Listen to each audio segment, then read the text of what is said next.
What's going on, everybody? Welcome back to the channel. I hope everyone is doing well today on this marvelous day, should I say. I hope you all are well and healthy. Thanks for stopping by.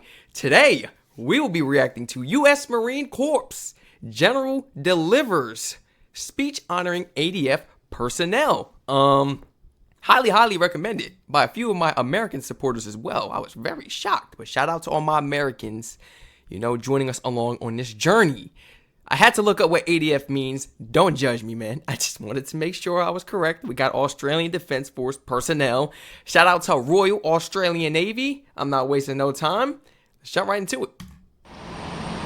Today, I am honored to be here on this magnificent ship. Really to say thank you.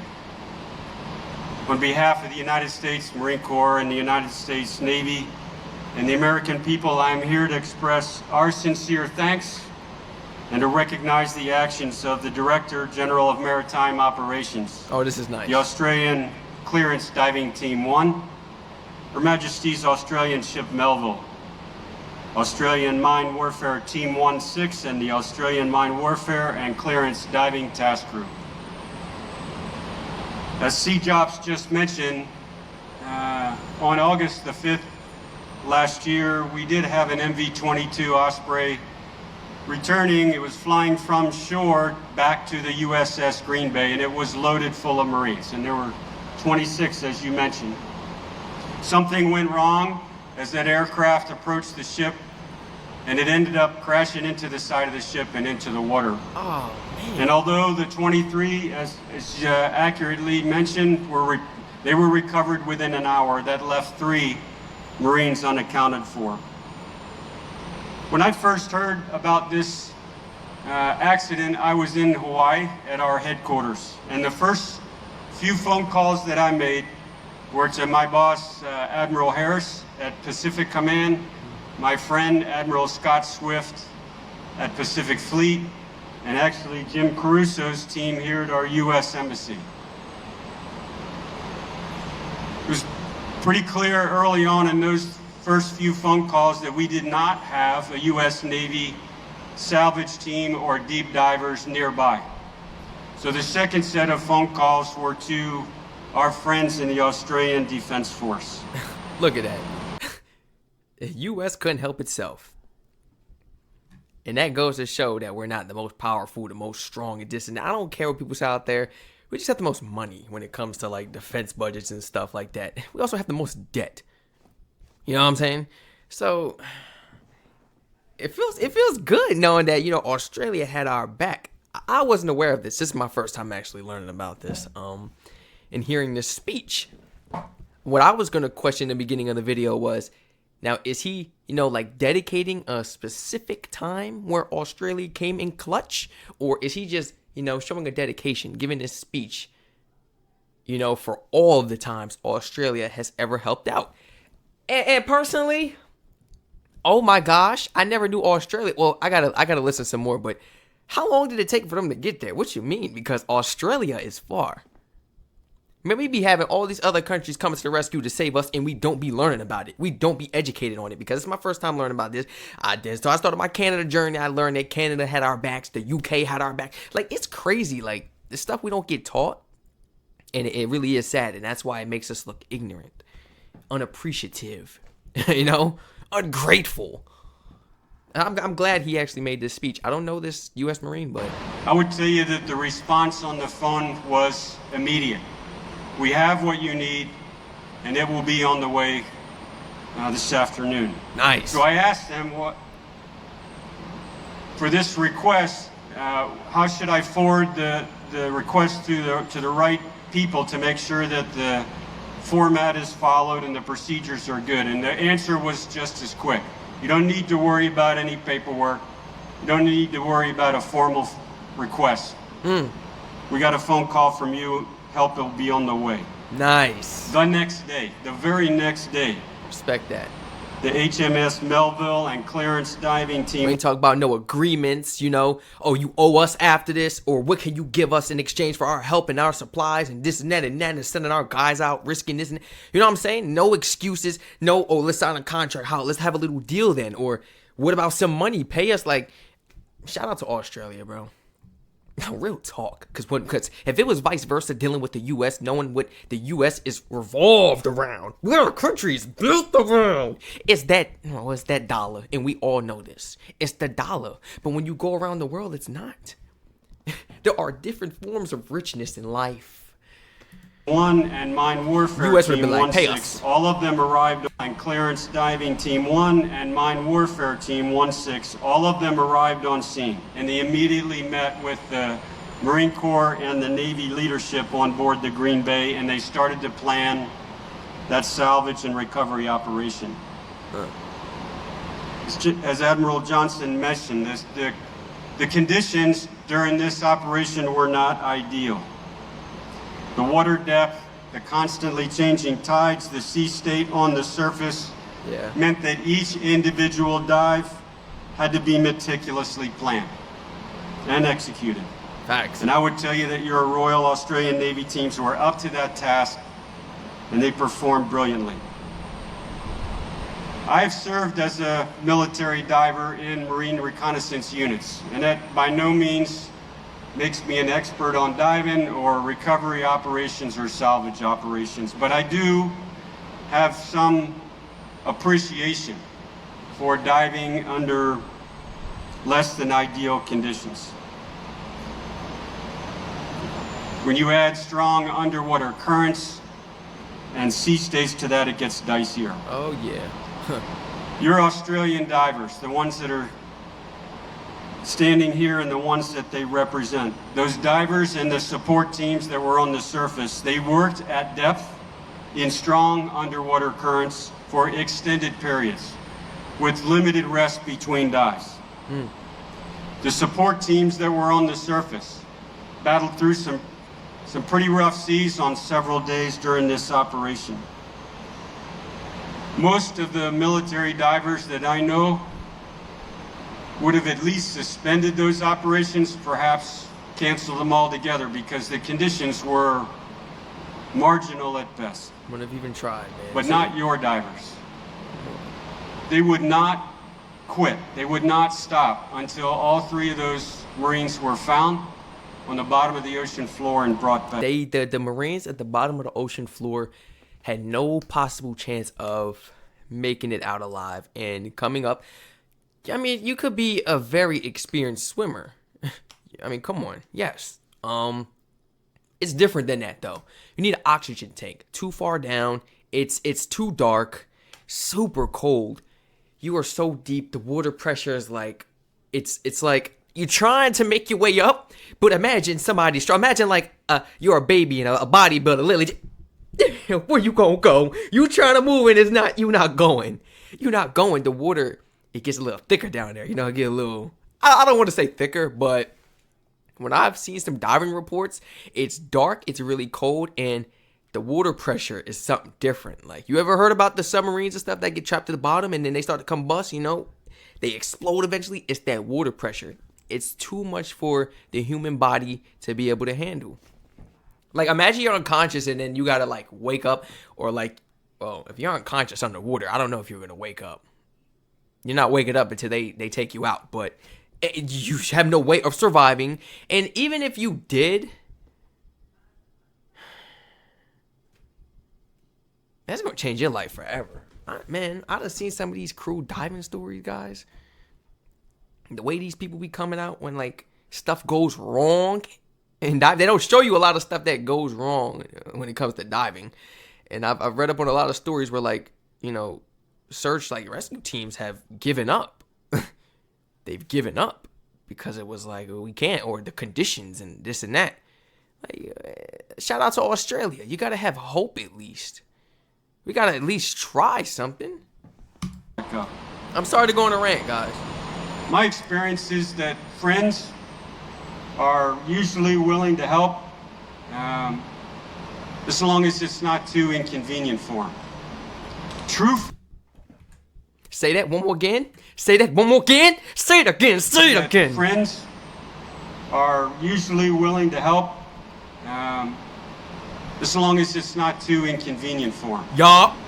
True friends, true allies are a little bit different. Facts. They will go the extra mile. They will put their lives on the line for you. and for your men. That's what comrades in arms are, and in my experience, you don't find that all that often. But I have. 5 years ago, I was a division commander in Afghanistan, and it was about this time of year. It was January or February, and we had a Marine Corps element in the northern part of Helmand Province that was in a pretty good firefight, and it was in the mountains, and it was at night, and right around freezing, as I recall. We had aircraft at Camp Leatherneck that we could use to send reinforcements. What we did not have was a Marine unit available to send up north. In our operations center, in where I was, while I'm talking on the radio, there was a Australian Special Forces captain or major, I can't remember which, that we had worked with him in his special operations element for several months. He overheard me talking on the radio and said, "Hey, sir, we got this." Or something like that. Probably more colorful because he was special operations, but you kind of get the point. It's a big relief right there. We got it. Probably 35 or 40 minutes later, they launched from Camp Leatherneck up into the mountains where our team was. Make a long story short, probably 4.5, 5 hours later, they return with that team, everybody intact, everybody safe back on deck. For me, in other words, Australia-U.S. relations are personal and they're professional. Right. They're both. When the chips are down, you know who you can count on. Facts. It's not always about, you know, what country's better and how much money we had, this, that. Put the pride to the side. The U.S.'s training, tactical training, it's not the best. Let's keep it 100. I've seen why I'm saying this, not to bash my military, because there's a lot of things that are good with our military, and there's a lot of things that I feel that we could perfect, such as, like, you know, the drill, other things like that, the sequences, and our tactical skills that we do on missions. I mean, I've heard so many stories of other countries coming in, sweeping into the action to come and save our behinds because we were stuck and we were lost out there. Like, you know, in certain situations, like he said, crazy firefights. Well, this one wasn't as crazy, but it was ongoing, you know, it was steady. And sometimes you're just stuck in that position and it's like, man, you need another country that supposedly may have better training than you, better tactical training, you know, more knowledge on the field of just that, or different things that, you know, our country has never done before in training. And that's how you also learn, putting that pride to the side and learning from another country, especially when in times of need. Not just, hey, we meet up and we link up on a friendly basis. That'll be cool. You know, countries actually do that. But I'm talking about in that moment, man, you learn everything you possibly can from that country and take it as like a learning experience while they save your behind. Last year, ma'am, when we were in Washington, D.C., you told me about the first 100 years of mateship. And you gave me a pamphlet. So I did my reading. And I read, of course, about General John Monash and everything that had to do with the 100 years. But what really struck me was the story, it kind of stopped me in my tracks, about Army Corporal Bull, and I can't remember his last name. What? Okay, Bull Allen. Now this story's probably very familiar to people sitting here. I had never heard that story before. I mention it, ma'am, because this is 1943 and in Papua New Guinea, which we were talking about earlier, and that 26-year-old digger carried 12 U.S. soldiers on one by one on his back under fire. 12? Saved all 12 of them. To me, pretty remarkable story. And that 12? had to be a pretty amazing soldier. But the connection between that and what happened in August, for me, pretty real. I hope he got like his rank up. The U.S. awarded him, that digger, the Silver Star for his valorous actions. To the award recipients that are standing in formation, in my opinion, you undertook a fairly dangerous and difficult mission. It was a complex environment. Overall, it was an extraordinary operation, and your efforts reflect the strength of our military alliance, and your efforts also show the bonds that we share. The United States Marine Corps, and the families of those 3 recovered Marines, First Lieutenant Benjamin Cross, Corporal Nathaniel Ordway, and Private First Class Velasco, those families are eternally grateful for your selfless actions. I am very proud to present the U.S. Navy and Marine Corps Meritorious Unit Commendation to a true friend and an ally. Yes, sir. The Meritorious Unit Commendation is awarded by the Secretary of the Navy to units that distinguish themselves by valor or meritorious achievement. It is the equivalent of our Bronze Star, only awarded for a unit, not an individual. It is well earned, and it represents our sincere appreciation for your outstanding performance and your unfailing commitment to never leave a Marine behind, never leave a comrade behind. Finally, I would be remiss if I didn't mention the motto of this beautiful ship in today's ceremony, which is united for the common good. It's hard to think of a more fitting motto for today's ceremony. I was wondering, I was looking around like, you know, especially in the ship, man, they be having some weird openings. I'd be like, don't bump your head. I'd be like, how can you squeeze through this? First time going to the ship, I said, wait, people sleep in these rooms? Oh boy. I heard somebody behind me talk about claustrophobia. You can get away from me for all that claustrophobia. You a grown man, get away with all that. Grown man with claustrophobia. I'm not judging.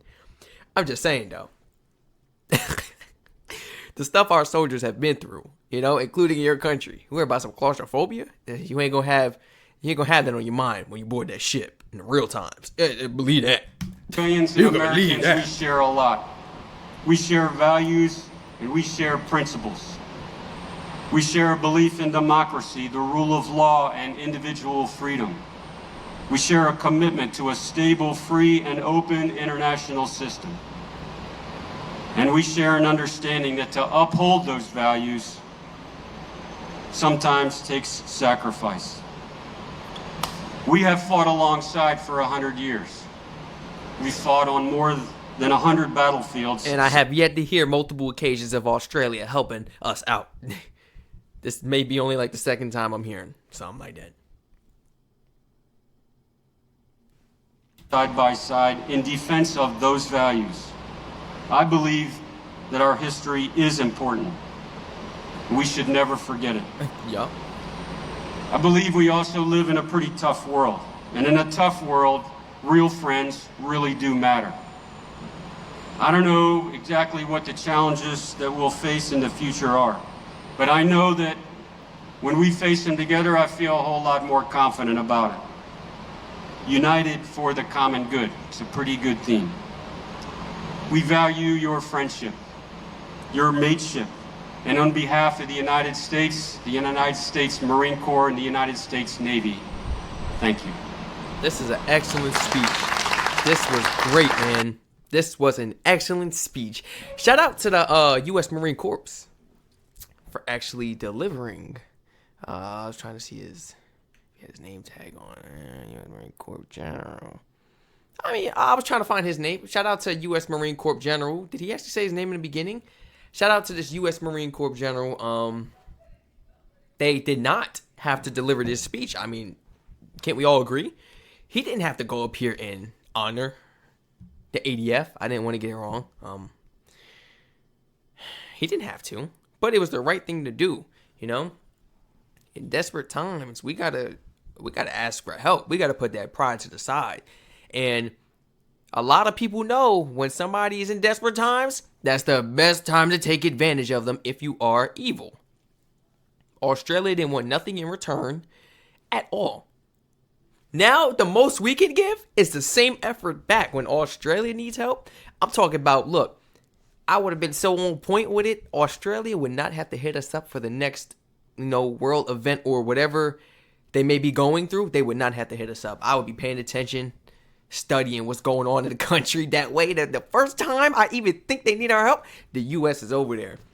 Unexpected. I'm talking about you didn't even know we was on the way. We just show up unexpected type of style, type of swag. Word up, you know?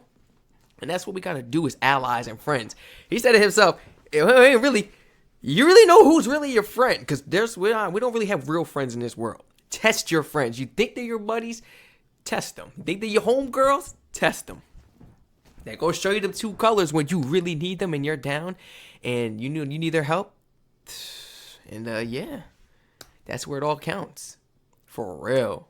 So many situations, so many times I need a friend, and then, well, you think you could, wait a minute. Are you trying to make an agreement? Are you trying to say I owe you this or that? Yeah, not your real friends. Especially if we allies, but you better come over here in a heartbeat.